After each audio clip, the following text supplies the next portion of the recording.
जंतर मंतर आए हुए थे और की उम्र में आंसू गैस भी खा ली है और लाठी भी खा लिया। जल रही आंखें भाई, आंसू गैस के गोले जो दागे गए ना। और ऐसा लग रहा है कि हम किसी दूसरे देश में जाके अपने बच्चों की बात करना चाह रहे हैं। ऐसा लग और एक बार एटलीस्ट बात तो करना चाहिए ना। अगर पेपर लीक हुआ है, जिम्मेदारी तो लो, कम से कम आओ बात करो यहाँ पे। सर अगले साल ही अगर फिर से ऐसा हुआ तो क्या होगा? फिर तो ऐसे तो देश बर्बाद की तरफ जा रहा है।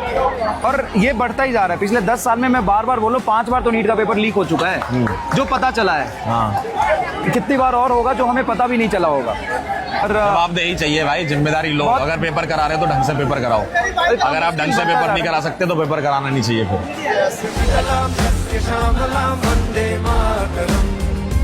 तो ये गवर्नमेंट की प्रायोरिटी ही नहीं है एजुकेशन। सर ऐसे बच्चे अगर डॉक्टर बनेंगे तो क्या ही होगा, आप खुद ही सोचो ना। आप तो 2024 में कह रहे थे कि किसी को नहीं छोड़ा जाएगा, तो ये कौन से लोग बच गए जो पेपर लीक कर रहे हैं? काफी चीजें होती जो आपके कंट्रोल में नहीं होती हैं। अरे भाई आप एजुकेशन मिनिस्टर, आप तो डंके के चोट पे कहो कि पेपर लीक नहीं होने देंगे। किसी के माई का लाल है तो रोक ले, पेपर लीक करके दिखा। मिस तो देखो होता ही है कुछ ना कुछ तो, लेकिन अपने अपने पॉजिटिव नेगेटिव दोनों चीजों के रहते हैं। तो आप भारत सरकार के इतने बड़े मंत्री हो और आप बेबस नजर आ रहे हो। पहली बात तो ये एक्सेप्टेबल है ही नहीं कि आप पेपर लीक हो रहा है, मतलब हम तो कर देंगे लीक, हम तो ये कह रहे हैं हम कर देंगे लीक, लेकिन मंत्री जी कह रहे हैं कि थोड़ा थोड़ा तो हम रोकेंगे। अरे लेकिन उन बच्चों के साथ गलत हो जाता है जो मेहनत करते हैं। कई बच्चा तो ऐसा है कि सर जो इस बार का कट ऑफ पार कर चुका था।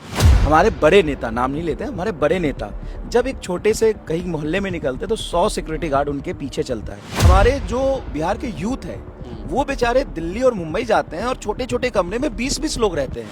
यंगर सेल्फ को एडवाइस देना चाहिए कि थोड़ा सा अपने